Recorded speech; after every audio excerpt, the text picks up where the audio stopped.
Good afternoon, everyone. I'm joined by the woman to my right who needs no introduction, the Commissioner of the Department of Health, Judy Persicelli.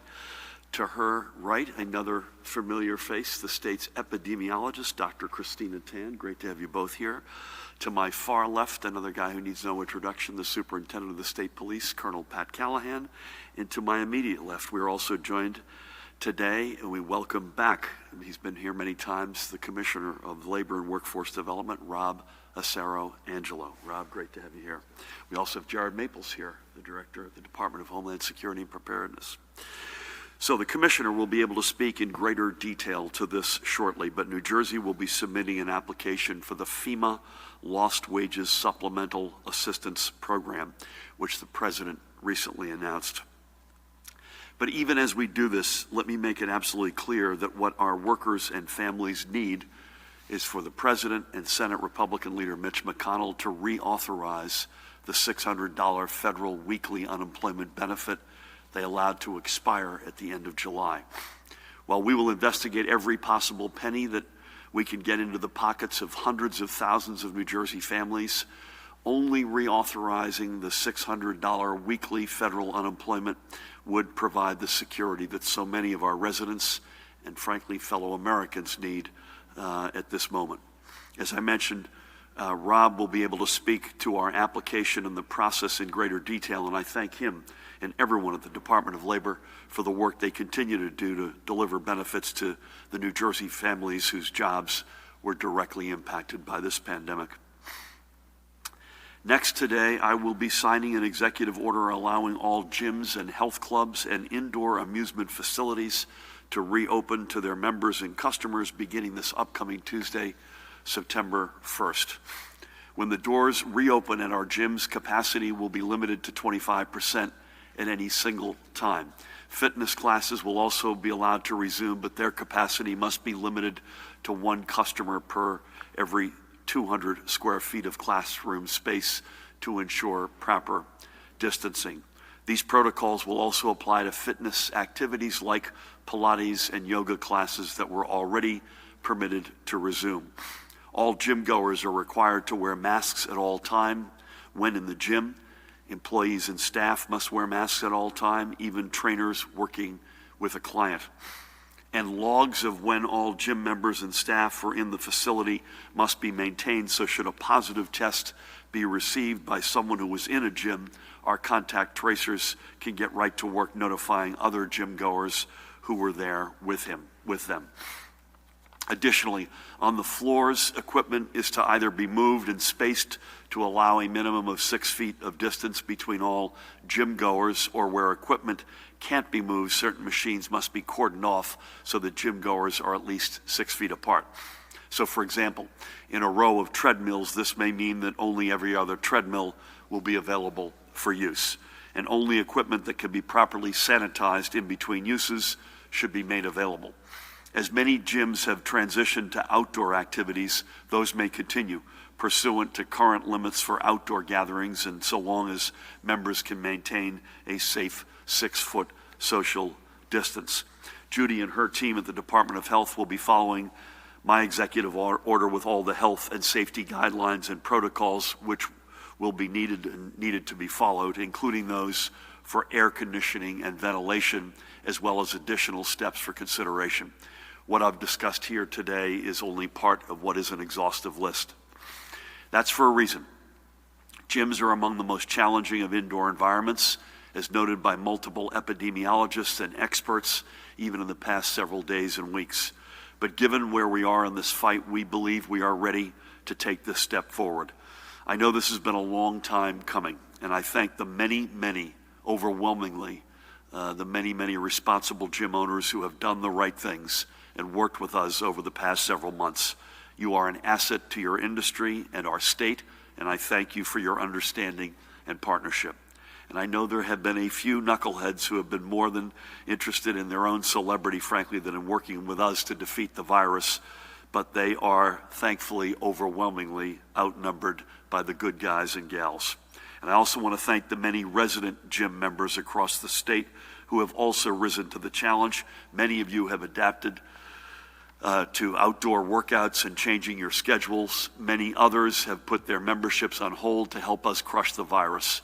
It is also because of your diligence that we can do this. As for indoor amusements, while the guidance will be forthcoming, Judy, I believe the health and safety protocols will be very similar to what currently exists for other indoor recreational businesses and outdoor amusements. Next, switching gears completely, we are proud to announce, and this is hot off the press, that the Federal Transit Administration today allocated $248 million to the Portal North Bridge project. This is a critical infrastructure project. This is a critical step, and we are pleased that it continues to move ahead. Next, we have updated the list of states from which travelers to New Jersey are being advised to observe a 14-day self-quarantine period, and for the first time, the list has shrunk substantially. 5 states have been removed, and none were added. I believe Guam as a territory was added, but no states. Again, the states and territories on this list have over a 7-day rolling average, either more than 10 new cases of coronavirus per 100,000 residents, or a daily positivity greater than 10%. This is what's been determined by not just Judy, but her colleagues in New York and Connecticut as we do this as a region. These are the metrics. They're posted. They haven't changed, and they are unlikely to change. So visit, by the way, if you've got any questions, covid19.nj.gov/travel for the complete list of states and to learn whether you should be self-quarantining. If you are arriving from one of these states, use your smartphone to fill out the Department of Health's travel survey, which is available through covid19.nj.gov/travel. And even as we see the metrics improving and the list shrinking, we continue to ask everyone to practice self-responsibility and good citizenship by complying with our travel advisories. This goes equally whether you are a visitor to our state or a New Jersey resident returning from one of these states. Let's all remain vigilant and self-aware, and let's all remember that our number one goal is to slow the spread of this virus, and by doing so, save lives. With that, let's take a look, Judy, at the overnight numbers. If you're a blessing. Today, we're reporting another 288 positive test results for a cumulative total of 190,306. Daily positivity for August 22nd was 1.99%, up a little. Our rate of transmission currently sits at 0.8, and that is down a little. In our hospitals, as of last night's reports, there were 229 COVID-19 confirmed patients, another 196 persons under investigation awaiting results of a test, for a total of 425. Of this, 72 in intensive care, 29 ventilators in use. And today, with a heavy heart, we're reporting another 11 deaths that have been confirmed to be from COVID-19 related complications. 7 of these deaths are from the past 5 days, and our statewide total is now a staggering 14,134 of confirmed fatalities. The number of probable deaths has been refined slightly downward to 1,780. Again, at the risk of apples and oranges, Judy, as we've been doing every day for the past month, these are not confirmed, not included in these numbers, but there were 9 reported deaths in our hospitals yesterday. Again, 9 as of yesterday, not included in these numbers. As we do every day, let's take a minute and recall 3 of these blessed souls we have lost. We begin today by remembering Evaristo Leon of Union City in Hudson County. He was 92 years old and one of the thousands of Cuban refugees to flee the Castro regime and make his home in Union City. He came to the United States in 1969 with his wife Manuela, and there is Manuela on the left, taking the chance to give their children better opportunities than what were presented in Cuba. After spending a month in Florida, they came north to New Jersey. Not everybody goes from New Jersey to Florida. This is a guy who went from Florida to New Jersey. And both Evaristo and Manuela got jobs at a clothing factory. But Evaristo found his career calling in the jewelry stores that lined Bergen Line Avenue, making and repairing watches. Evaristo's dream was, as a boy in Cuba, was to be a doctor. But even though it always remained a dream, he was always willing to assist his Union City neighbors who needed a check of their blood pressure or their glucose levels or anything else that he could help with. He lived a joyful life, loving nothing more than spending time with his family and friends. He also had a very artistic talent and was a practitioner of the Cuban folk music genre called Decima Guajira, in which singers improvise 10-line poems. Evarista leaves behind his beloved Manuela, and our prayers are with her and her family, along with his 2 daughters, Maribel and Benita, and 2 sons, Art and Edward. And I had the great honor of speaking with Edward on Monday, and their spouses. He's also survived by 5 grandchildren, Andrew, Kayla, Luke, Fernando, and Eileen. God rest his soul, and may God watch over him. Next, we celebrate the life of Rudolf Lowenstein, a 71-year resident of Ewing, right up the road.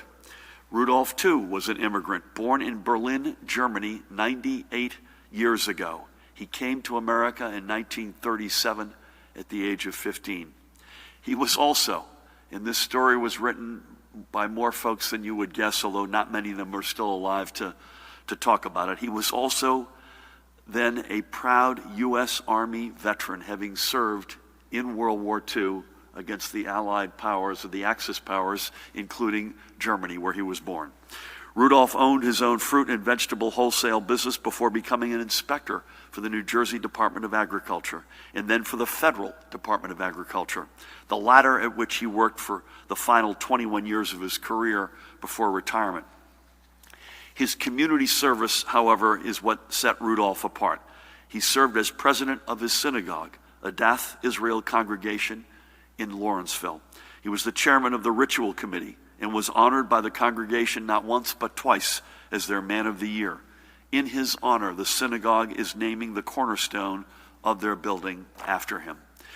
He was the chairman of Meals on Wheels at Greenwood House in Ewing and was honored there with the May Madoff Award as Volunteer of the Year. For all he did throughout his life, Rudolf was named a 2018 recipient of the Governor's Jefferson Award for Public Service, Lifetime Service, right here at the Trenton War Memorial. He was predeceased by his beloved wife Clara and his daughter Judith. He leaves behind his son Alan, who lives in Florida, with whom I had the great honor of speaking on Monday, and his son-in-law Howard. He also leaves grandchildren Justin, Jody, Evan, Mark, and Jamie, and great-grandson Jack. And he leaves behind a remarkable life and legacy of service. May Rudolph's memory be a blessing, and may his example of selfless service, including to his country, inspire us all to look outward to serve our communities, especially at this time.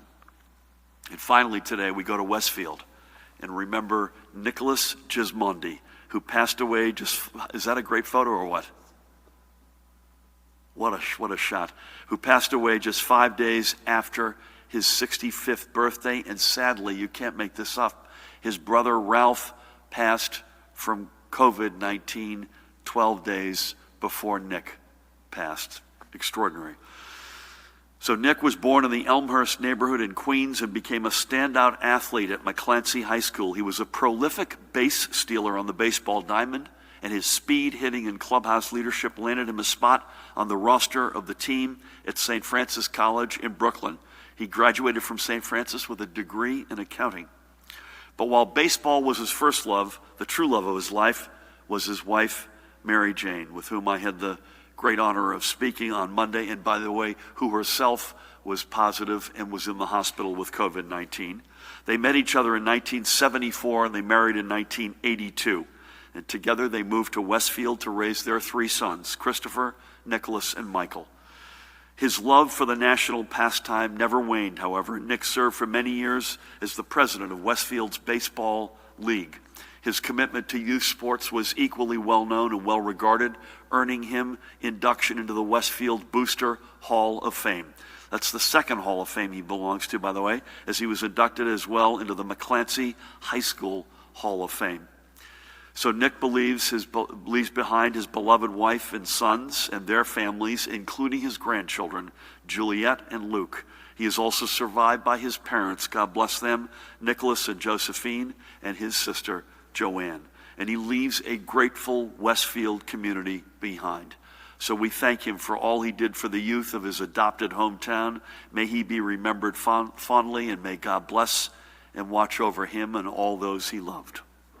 So just like every one of the more than 14,000 members of our broad and diverse and blessed New Jersey family, we have lost, Evaristo, Rudolf, and Nick deserve to not just be remembered as numbers, but for the lives they live, the lives they touched, and the communities they left behind.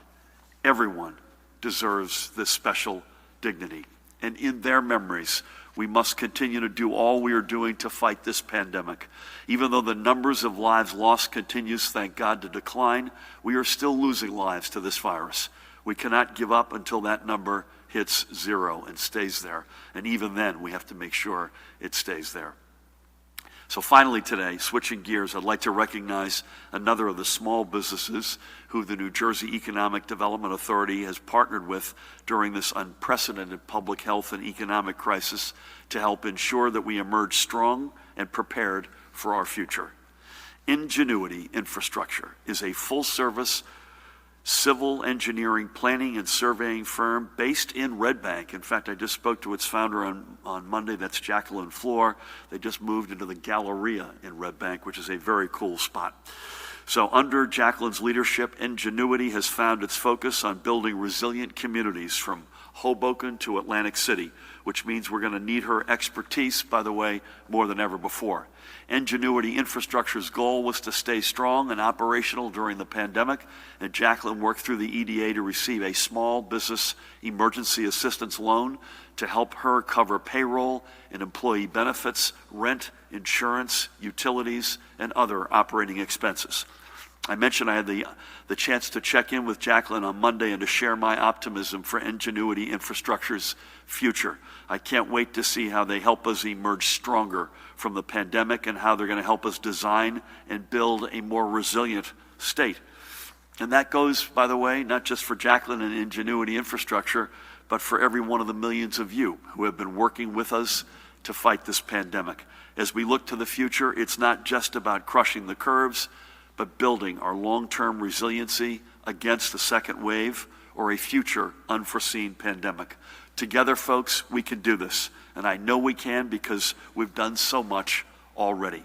With that, it is my pleasure to turn things over to the guy to my left, the Commissioner of the Department of Labor and Workforce Development. Welcome back, Rob Acero-Angelo. Great. Thank you, Governor. It's been a while since I last joined you back in June. Since that time, we have paid out more than $8 billion in benefits to an additional 500,000 claimants. That's a total of $14 billion with a B to over 1.3 million workers in the state in about 20 weeks' time. This is not a situation any state, no matter how well funded nor modern the resources, could have prepared for, but we've made significant strides. Our new call center, which was onboarded in June, has now fielded nearly 350,000 calls, and more than half of those claims were resolved right at the first point of contact. We brought on hundreds of new staff in our unemployment and IT divisions to help with this fight, but we're not out of the woods by any means. Unfortunately, the federal unemployment system is imperfect. Even with the CARES Act additions, it's not built to help all unemployed workers. Over time, Congress and the U.S. Department of Labor have deemed UI benefits aren't for everyone who is unemployed, just a much smaller subset who meet the laundry list of qualifications and eligibility requirements, monetary and otherwise. I am hopeful that lessons learned across the country during this pandemic will lead to a system that is more accessible to all those who need assistance. In the meantime, we will continue to work day and night to serve New Jerseyans in need. We haven't slowed our efforts to bring much-needed relief to eligible New Jersey workers throughout this pandemic. Thank you for recognizing Kathleen and all of her efforts in the UI Division's staff at yesterday's budget address, Governor. It was well appreciated. We have taken advantage of every resource that might assist those continuing to struggle, especially since the unfortunate end of the Federal Pandemic Unemployment Compensation, or FPUC, which provided a crucial $600 supplement to all unemployment claimants each week. To that end, today, the Garden State is applying for the FEMA Lost Wages Program at the $300 level.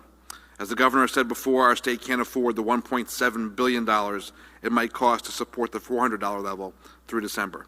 But we will do everything we can.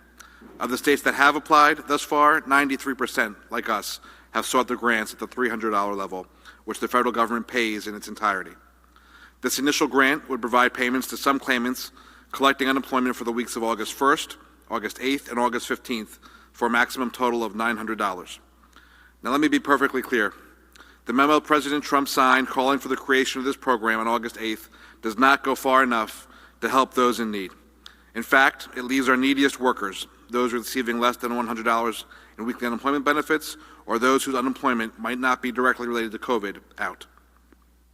We were desperately hoping to see this program spark further congressional action to continue the $600 weekly FBUC supplement that did not leave behind any unemployed beneficiaries, was more beneficial to workers in a high-cost state like New Jersey, and did not require a whole new application process. We remain hopeful that Congress will do the right thing by extending a program that does not exclude those most in need, would not require weeks of new back-end programming, wouldn't require a separate FEMA application process, and wouldn't end the vital program that put nearly $8.4 billion into accounts of our workers who, through no fault of their own, have made sacrifices in the name of public safety. We hear every day how this assistance made it possible for those millions of our friends, neighbors, and colleagues to survive this economic crisis, as the pandemic has left few unscathed. The Disaster Relief Fund, the source of the FEMA grant, has a finite amount of money. National estimates vary on how many weeks of benefits the fund will support, but general consensus is between 7 and 9. But that is before any disbursements from the fund to deal with this week's storms in the Gulf. As we are already in week 5 of this program, eligible New Jersey recipients will likely receive it as a one-time retroactive lump sum payment. Because this is an entirely new program funded by the Federal Disaster Relief Agency, for which we cannot use any of our current unemployment trust fund monies, accounts, staff, or infrastructure, it will not be easy or quick to get this additional money into the pockets of those who need it most. However, we have already been working to make it happen as quickly as we possibly can. We continue to work closely with FEMA and U.S. Department of Labor, as well as our partners in other states, to make sure we administer this program in the smartest way possible with minimal needed action from the roughly 800,000 claimants who are to receive this income supplement. Once our application has been approved, our department will be putting out more information, but we will do everything in our power to bring every bit of assistance to our workers by any means necessary. Thank you, Governor. Rob, thank you for this. Again, this is not ideal, but it's if there are pennies out there we can gather in dollars and send them to folks who need it most in our state, I know we will do it, and you will lead that. What's your guess in terms of how long the application turnaround time looks like? The application turnaround time has been pretty quick. We'll have it in there today. I'm guessing we'll probably be approved the next day or two. But then the harder part is the getting all the information and contract set up for the actual payment process. And to give folks an idea of how unusual this is, Rob has had to work in partnership with Dan Kelly, for instance, who oversees you've heard Dan's name before, oversees, and Pat works with Pat all the time on things like storms. So Dan's been in government and has been in an emergency seat since Superstorm Sandy. And in fact, he's the guy who's setting up the Office of Accountability to make sure we track every dime of federal money we receive. But this money's coming, Pat, from FEMA. This is coming from a completely unrelated source than from the Department of Labor. So it is not an easy lift. So thank you. But if it's a lift, if we think it's worth it to get more money into people's pockets who need it the most, we'll take the lift. Thank you. Thanks for being here. With that, please help me welcome the woman who needs no introduction, the Commissioner of the Department of Health, Judy Persichilli. Thank you, Governor, and good afternoon. I think we all recognize how important exercise is for good physical and mental health. So we're excited to offer residents the opportunity to get back to their gyms. Given the risk of transmission, however, associated with exercising indoors, it is important that both gym owners and customers abide by health and safety guidelines very closely. We know that the virus spreads through the air via respiratory droplets, especially in confined spaces. And when people are working out, they usually breathe more rapidly and deeply, which causes them to expel more droplets.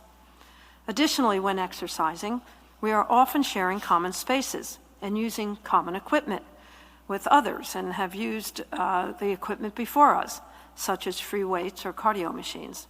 CDC released a study earlier this month that examined cluster of cases in South Korea that stemmed from fitness dance classes, which demonstrated that intense physical exercise in densely populated sports facilities could increase the risk of infection.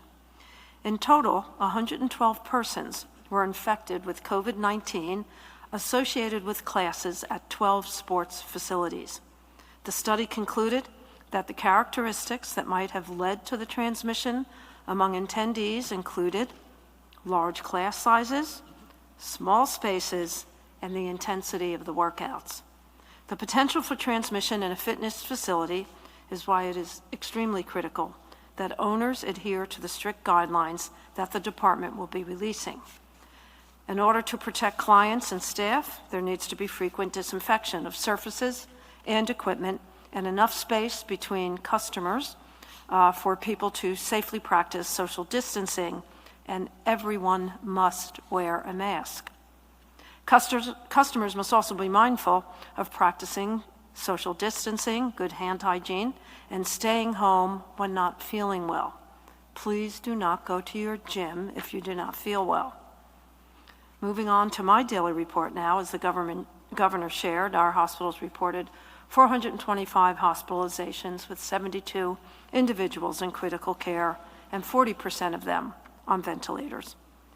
Fortunately, there are no new reports of multisystem inflammatory syndrome in children. We have a total of 56 cases in our state. The children affected have either tested positive for active COVID-19 infection or had antibodies associated with COVID-19 exposure. The ages of the children range from 1 to 18. The race and ethnicity breakdown is white 14%, black 36%, Hispanic 40%, Asian 6%, and other 4%. The governor reviewed the new cases and deaths. The new deaths by race and ethnicity are white 54.1%, black 18.3%, Hispanic 20.2%, Asian 5.5%, and other 1.8%. All of the 11 deaths we reported today occurred in August.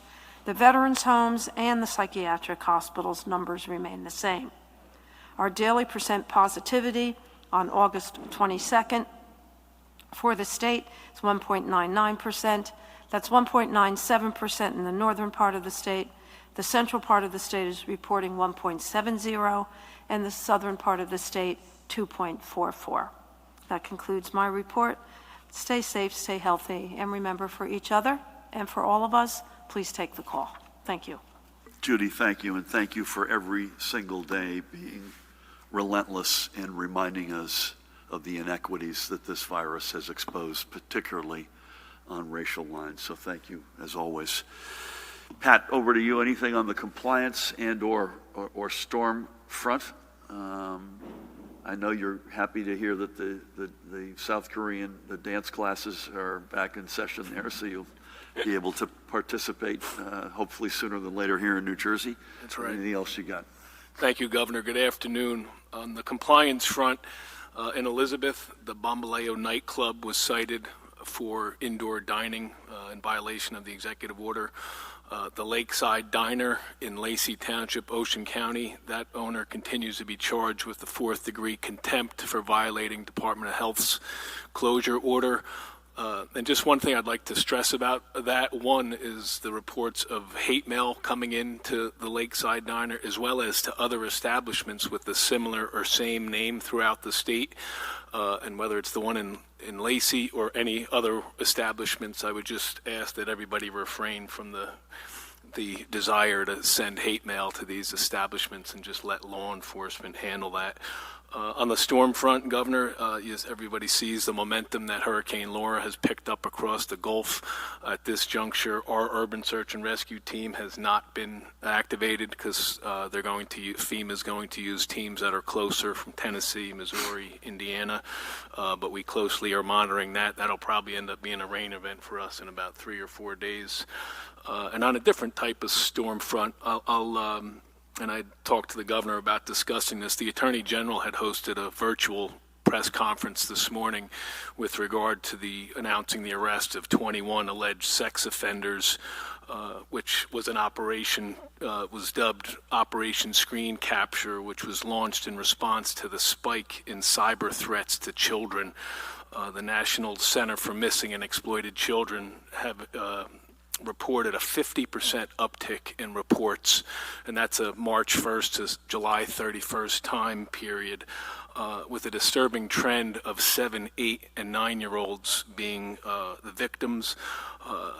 It's not lost on any of us that this pandemic has driven students and children to electronic devices, from not only from remote learning, but from connecting with family and friends, online game platforms, apps, and this certainly serves as an opportunity for parents and guardians and the students themselves to be aware of this new definition of stranger that lurks online and views electronic devices as an opportunity to take advantage of our most vulnerable, and that, coupled with not being in school around teachers or not being in sports around coaches, is a sad combination, and certainly creates a lot of opportunity for child predators. So I just will give out our Internet Crimes Against Children tip line, which is 1-888-648-6007.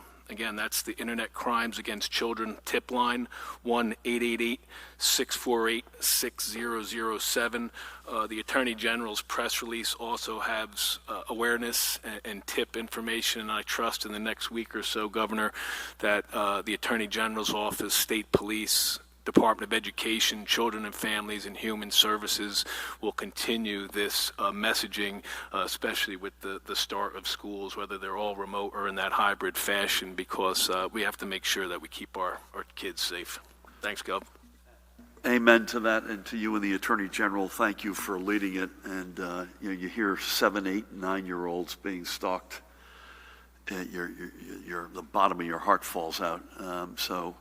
But sadly not surprising, given the sort of remote, isolated environment that we all had to go through, and you add to that what was already a fire, and it just flames more. So thank you for your leadership on that. Brenda, we're going to start over here today. Before we do, a couple of things. Tomorrow, we're with you virtually.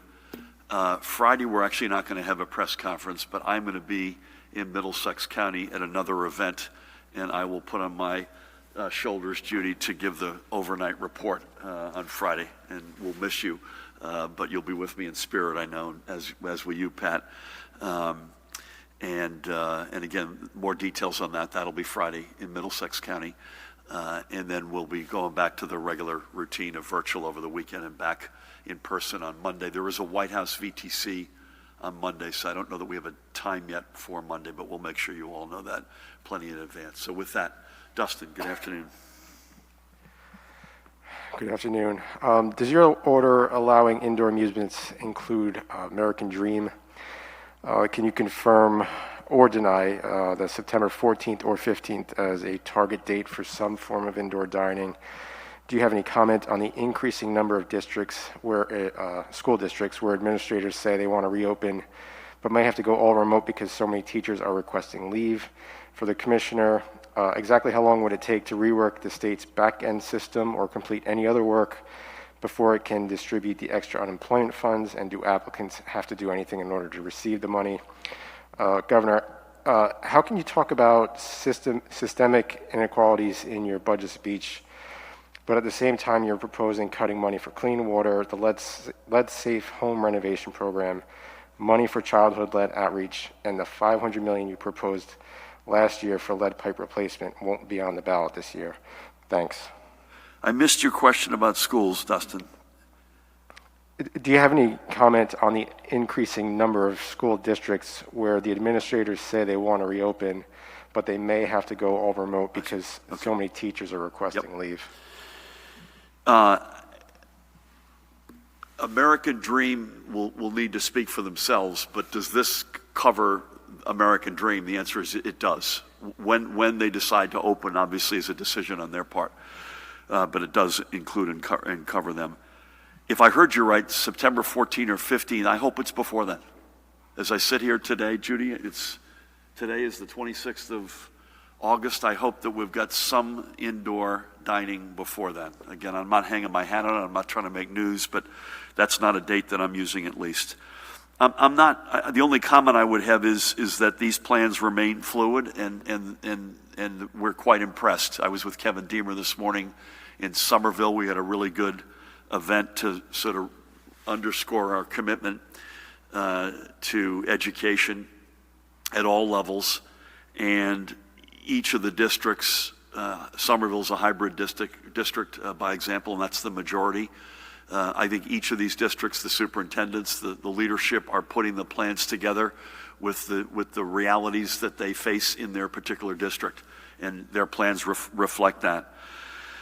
And before I turn it to you, Rob, I mean, we have the budget does include a big slug for lead pipe, lead water line removals, but the broader point, Dustin, is we literally took the entirety of, I think, $800 or $900 million of new programs that we have great passion for in the budget I presented in February, and literally took the entirety of those items and put them to the side. Do we want to get there? Please, God, we want to get there. But we have to accept the fact that we are in the most unusual time we've ever been in. We've tried to the best of our ability to preserve, and in some cases, as I mentioned, further invest more deeply in things that address and shrink inequalities in our state. Baby bonds, I announced yesterday, there is lead pipe removal money in there, but we're doing the best we can under an extraordinarily challenging hand that we have been dealt. Rob, your answer on how long is it going to take to get the back end organized and together to deal with the different stream of money? That's related to his second question, Governor, which was, will applicants have to do anything? That's what we're still waiting for guidance for from both FEMA and U.S. Department of Labor. It's a very strange situation. They have to deal with both these places with their own different regulations and rules about applicant eligibility. But in general, I'm going to say it's probably going to be October, to be honest, before somebody gets their back pay. I don't want to say back pay, before they get their funding for this. Your point is that it's likely to come in a one lump. Right. I mean, given the limits of this DRF fund and the projections we have, to try to get it ramped up to have weekly payments when it's going to end is sort of, quite frankly, silly. Yep. and be more difficult for the claimants themselves.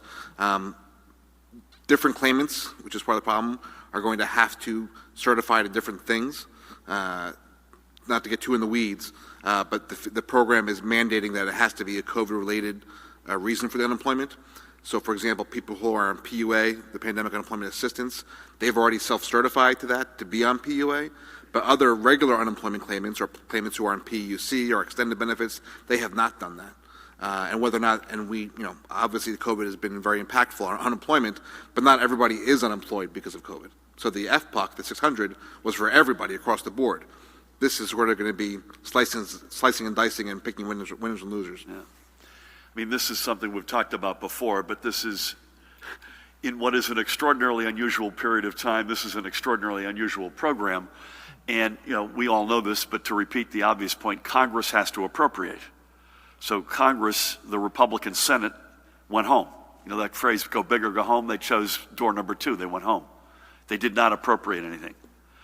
So I can't get inside the president's head, but in the face of that, he looks at, okay, what do I already have that's been appropriated?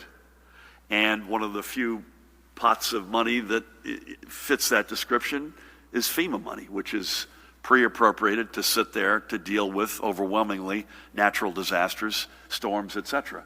We've got a very good working relationship with them, largely through the Office of Emergency Management, under Pat's leadership, in the governor's office, with Dan Kelly's leadership, but completely and utterly, until this moment in our history, completely unrelated to unemployment.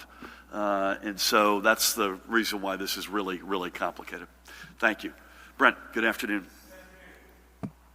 So you mentioned indoor dining there, about a target date. What about movie theaters? Do you have a target date goal? If not, September 14th or 15th for either of those?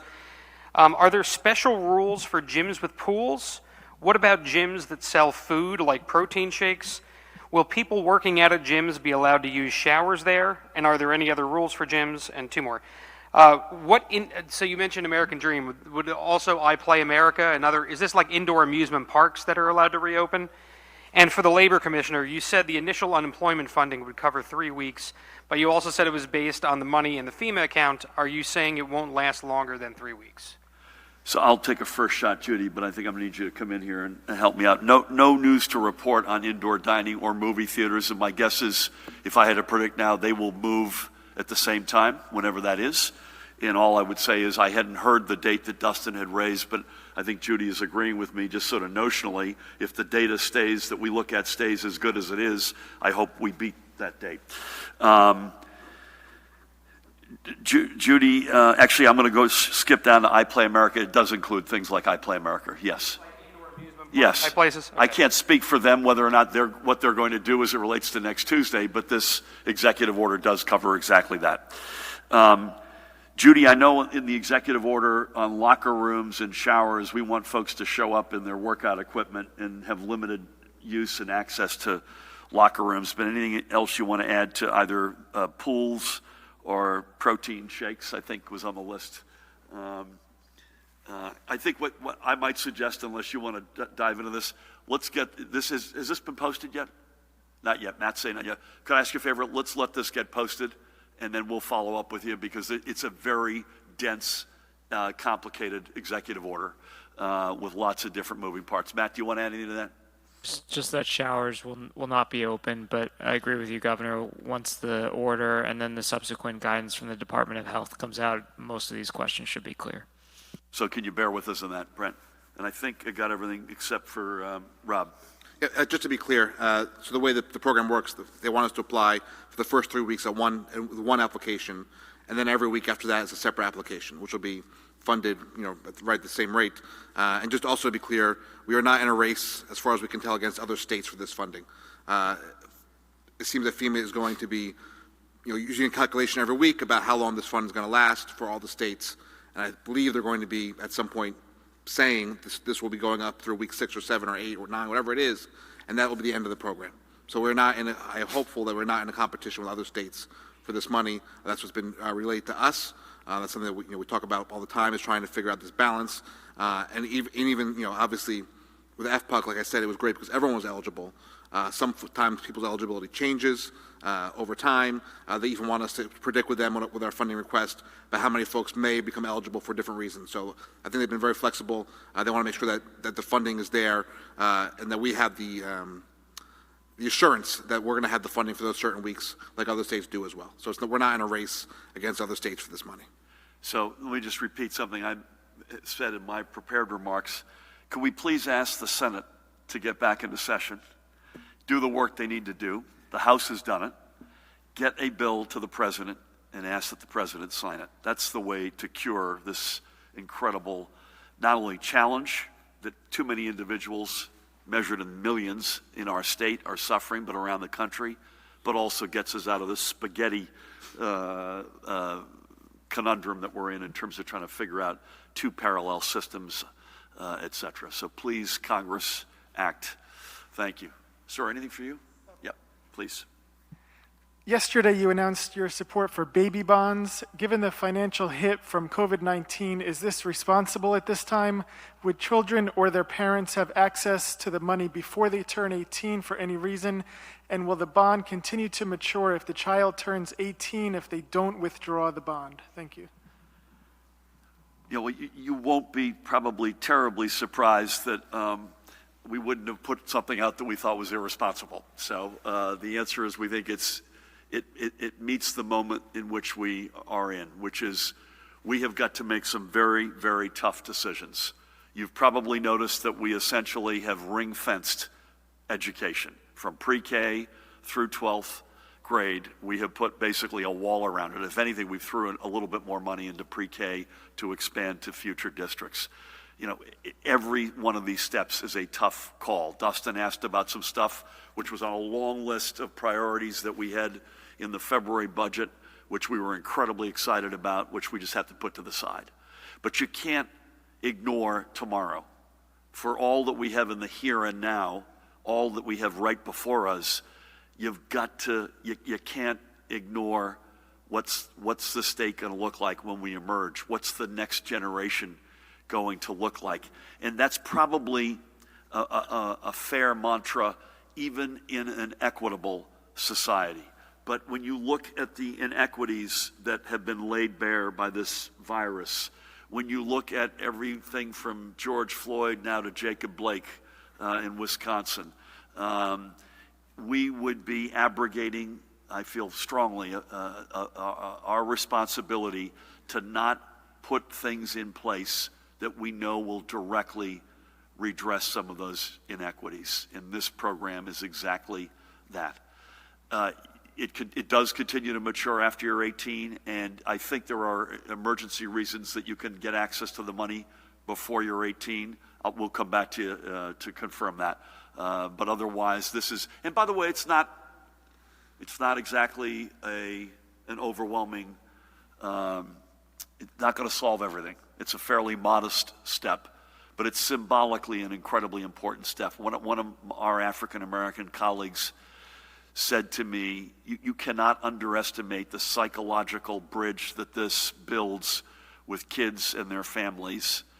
I guess the kids are not born yet, but the families who just are, you know, in too many cases, particularly in communities of color, economically disadvantaged communities that are underbanked. The notion of an account being there for anybody, let alone a kid on day one, is psychologically, in addition to the financial elements and aspects of this, it psychologically puts a family into a different place. So thank you for that. We'll go up back and then we'll come down to you, Daniel. Hello, Governor. I have one from Michael Hill for you and the Colonel. Is there a specific strategy to curb the violence in Trenton and other major New Jersey cities that have seen an uptick in shootings in recent weeks? And then one from a viewer. When will the DMV going back to, when can we expect the DMV to go back to normal where all locations are providing all services and not just some locations providing certain items? I don't have an answer for you on the second one. Matt, do you have, we'll come back to you on that, I think, in terms of the DMV going back to normal at all locations. I think we got to get through we're continuing to chop through the tsunami of the backlog. And it certainly isn't normal, and folks are frustrated. I don't blame them. The folks there are doing a great job, and I have to repeat, once you get inside, it is really, it's a finely tuned Swiss watch, including from hygiene and social distancing and all the protocols you'd expect. But folks, you know, are frustrated. I don't blame them. The employees there are doing everything they can, but this is not where it needs to be yet. But I don't have an answer for you on that, Dan. Make sure we follow up if there's a date. I don't believe there is. I would just say on violence, and Pat, I'll turn it over to you. It's sort of it seems to me the perfect storm of a lot of stuff coming together, a lot of folks unemployed, a lot of folks really, you got the Toronto Raptors considering boycotting a playoff series against the Boston Celtics. People are mad as hell and they're not going to take it anymore. How many more people can we see shot in the back, in particular persons of color? I mean, people have had it. And then you add that to unemployment, pandemic, stay at home, all the mental health stresses, warm, hot weather. I know one thing we've done and we continue to do, I guess two things, and Pat, I'll turn to you. One is we want to be the nation's safest state as it relates to gun safety, and we've made an enormous amount of progress on that front. It's quite clear we have a ways to go, and please God, the nation could take some steps that would make it a lot easier for us here in New Jersey and safer. And secondly, deepening, and Pat, and if nothing else, the Colonel and the Attorney General, their legacy will be in so many respects defined by the deepening of relations between law enforcement and communities they serve, and continuing to walk in each other's shoes and understand the burdens that each side and responsibilities have The more of that we do, the better off we will be. And that's not just in Trenton, where we lost, listen, the 5 of us lost a colleague to gun violence last Saturday. This hits close to the bone. So, but it is not sadly only in Trenton. Pat, anything you want to weigh in on? Yeah, thank you, Governor. I'll just add what we refer to as violent crime initiatives. We work with county prosecutors, the local police departments, the county prosecutor's office, the U.S. Attorney's office. It's a multiple-pronged approach. We have in Trenton, for instance, we have marked patrols from our tactical patrol units in Trenton a few days a week. We have plainclothes detectives working shoulder to shoulder with what we call our crime suppression unit. I think even preventative-wise, I think the intervention programs that have to happen in schools to break these cycles, the tendency for victims to leave an emergency room and be a shooter or end up another victim again, the numbers are staggering in that regard. So it is a multiple-pronged approach that we, to the governor's point, we want to be the safest state in the United States, and the efforts are daily, 24/7, with federal, state, county, and our local partners. And by the way, you never pat yourself on the back on this one, but I don't think any state in America has the level of engagement between law enforcement and the communities they serve as New Jersey does. That does not mean it's a perfect picture, and that does not mean that more progress must be made, and it must and it will. But we start in an extraordinary moment in our nation. We start in a better place than most. But please, God, I'll go back to the question about baby bonds. That's not going to solve next weekend in Trenton. But there are a lot of kids who were born 18 or 20 years ago who, if they had a little bit more wind in their sails from moment one, a little bit more, some helping hand that could have put them into a different and better spot, who knows what would be happening today. So if nothing else, for 18 or 20 years from now, that's one. It's not a huge step, but it's a modest step that, God willing, can put communities into better places. Daniel, good afternoon. We're coming at you. Hi, Governor. For you, with the bonding, why put away half the money into a rainy day fund with half the $4 billion? We've been hearing this a lot from readers, but why not borrow more rather than enacting these proposed tax increases?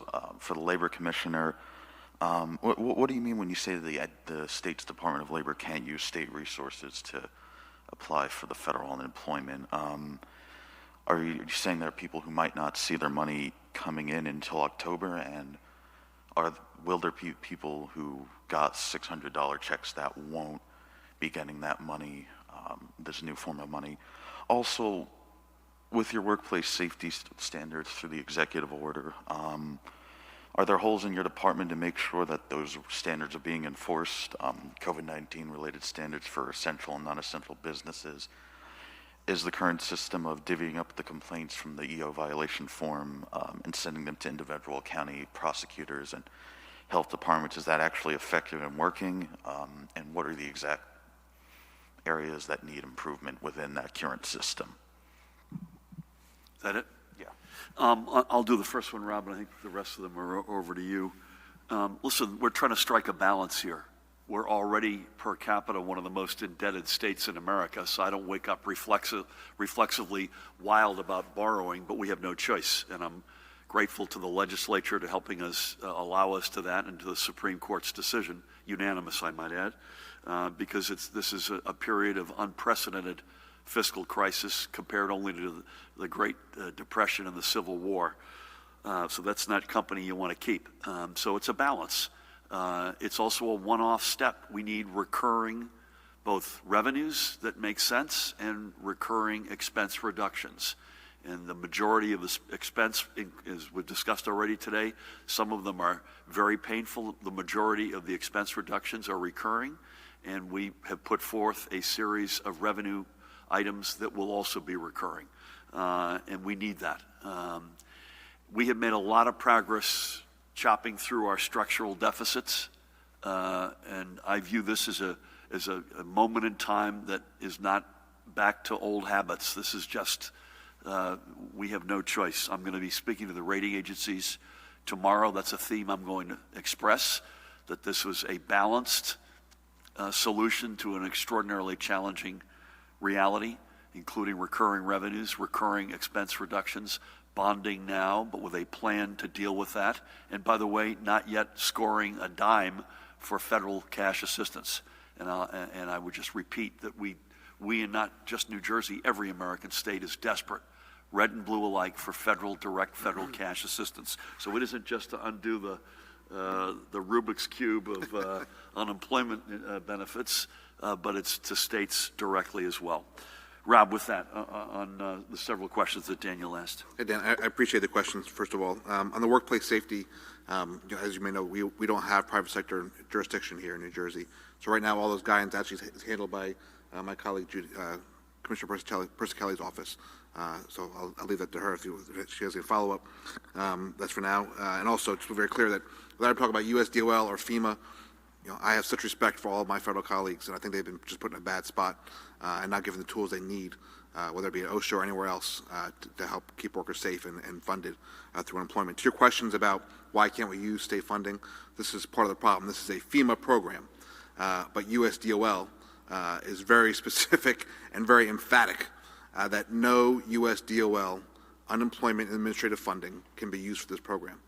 Now, why does that matter? Because every single person, every claims adjuster, every administrative person, every IT professional, every phone bank person are all funded 100% through UI administrative funds. Even the folks we brought in from other departments who might work for Treasury or for our wage hour department or for our workforce development department, the second they start doing UI work, they are 100% funded by the UI administrative fund, and they cannot be working on this FEMA lost wages program. That's why this is so difficult. They can't be using the same bank account as our UI trust fund. Again, I do not blame my counterparts at USDOL or FEMA for this.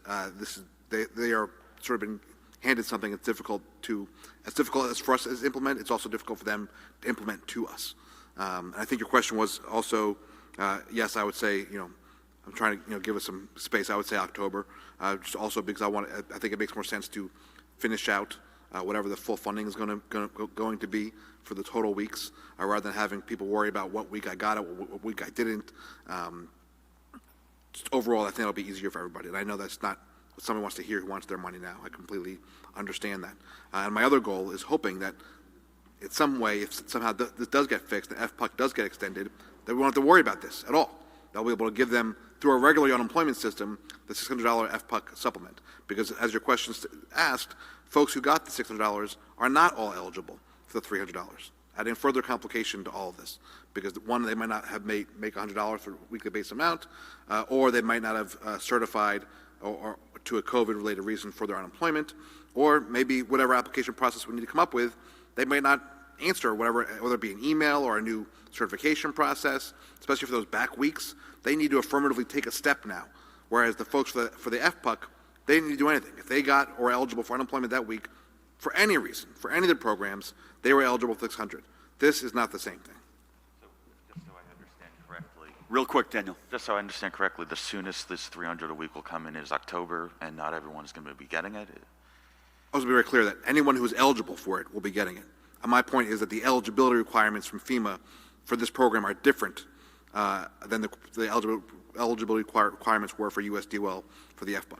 Anybody in New Jersey who's eligible will be getting this money. Thank you, Daniel. Dave, good afternoon. Hi, Governor. The CDC is no longer advising quarantines for traveling among the different states, and they've also reduced recommended quarantine times from 14 to 10 days.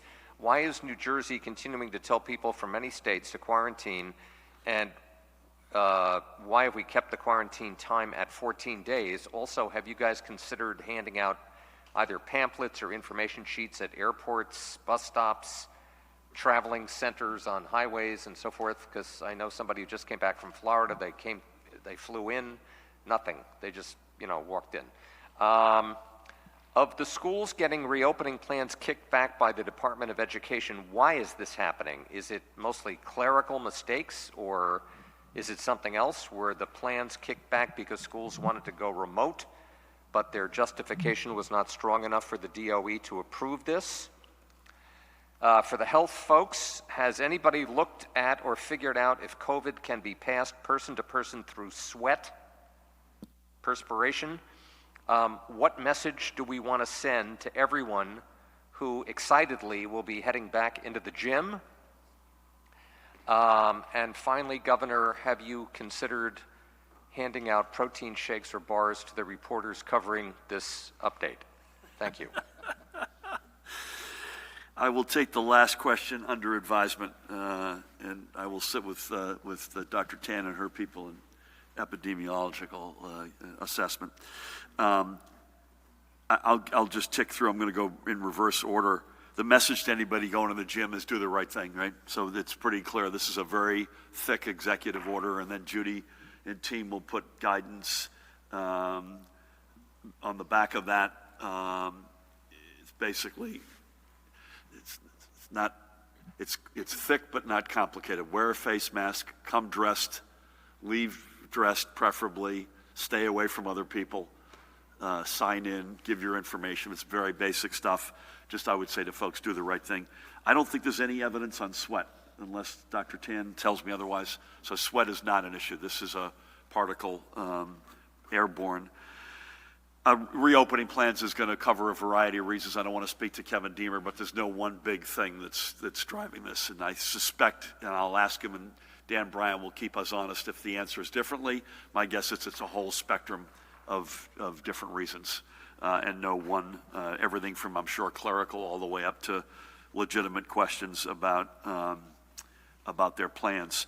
I'm happy with 14 days quarantining because that's the incubation period, unless I'm told otherwise, but I'd take any advice from my health colleagues to the right on that.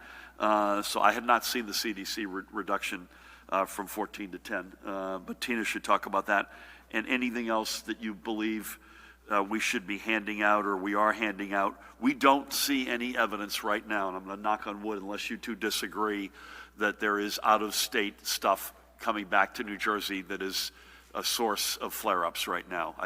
I'll say that, and Judy and or Tina can disagree. But any comments you have on 14 days or versus 10, et cetera? Governor, you're correct. The quarantine is based on the outer limit of the incubation period, so it is still 14 days. I wonder whether the 10-day might be in reference to the isolation discontinuation, which is a little bit different because, remember, isolation refers to people who have been diagnosed as cases versus quarantine refers to people who were exposed who did not become ill. Thank you. Thank you. Nikita, you take us out today. Will do. So the budget that you proposed yesterday included a $4.9 billion pension payment. That's about $1 billion more, or more than $1 billion more than it was last year and the year before.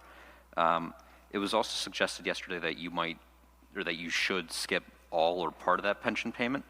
Do you view the $4.9 billion number as negotiable? And if so, what's the minimum payment that you would agree to? Separately, how much time are you spending each week as chairman of the Democratic Governors Association? And do you have any plans? That's an unrelated question, right? I'm sorry? Unrelated to the pension payment? Yes. Okay.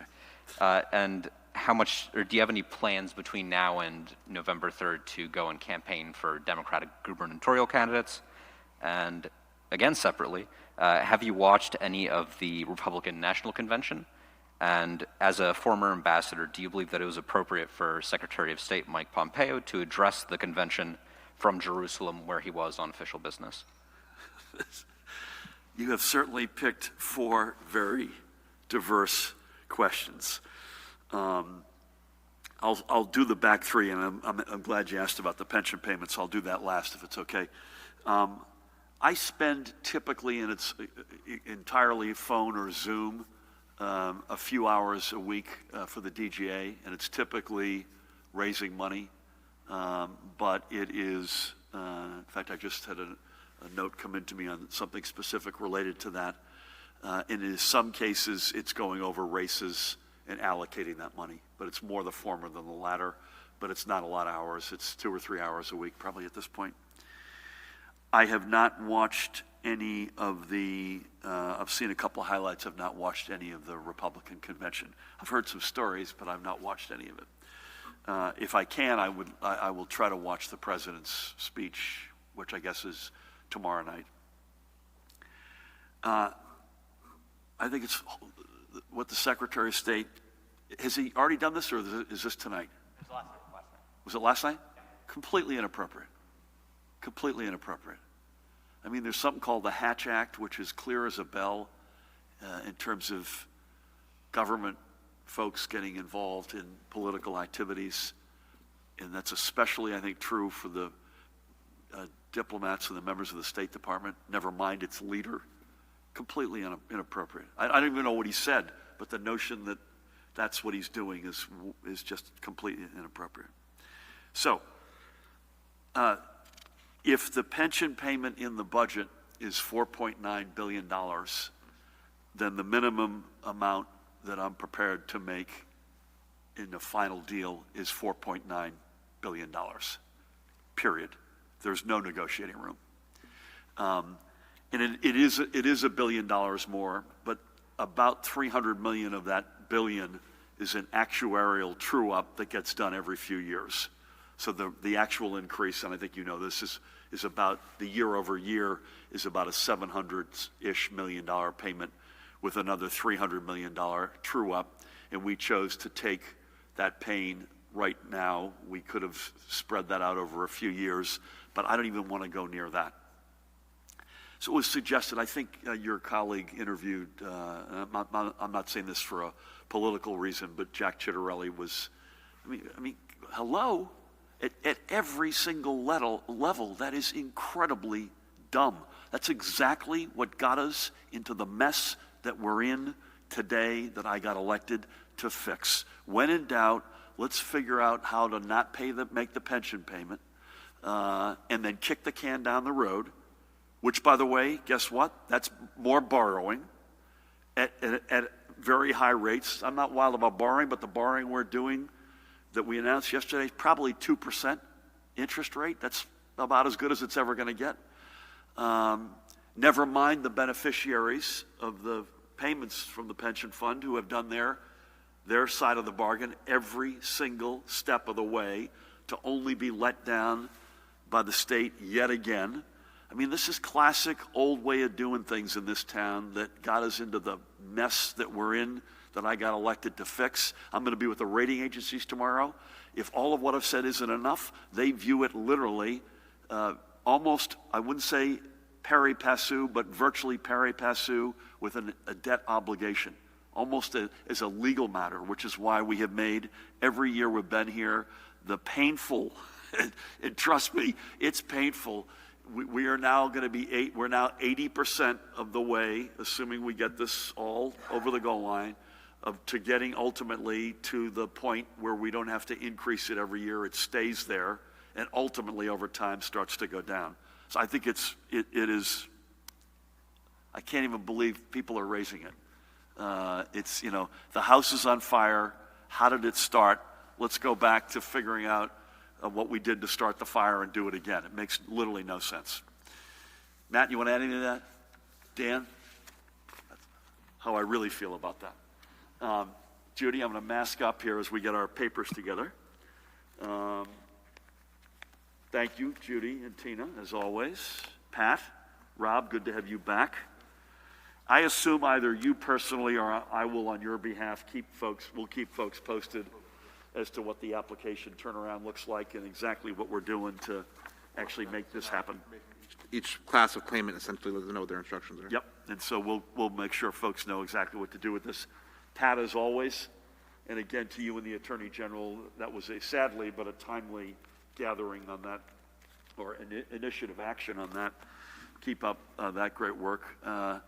Jared has left us. Matt and Dan, thank you. Again, tomorrow we'll be with you virtually. Friday, I will be with you on the road, and Judy will be with me, and Pat and Tina in spirit, and I will speak on our behalf. I'll probably have a quick update on what the unemployment numbers tomorrow look like. As we know, the nation comes out, and New Jersey is no exception with the unemployment updates on Thursdays. And then I'll also have probably on Friday whatever the overnight health information is. We'll be virtual over the weekend unless Dan or Mahan tell us otherwise, and then we'll be back together on Monday time TBD as it relates to the White House. Again, to everybody out there, thank you. I know the gym owners are over the moon that we finally have gotten to this. I know folks who go to gyms are thrilled. I will tell you, I am relieved. Judy is relieved that we've been able to get there. And we know you'll deal with it responsibly, folks, because you have done so much responsibly already. But as you go to the gyms and the indoor amusement parks, do the right thing. Keep up the extraordinary work. God bless you all, and thank you.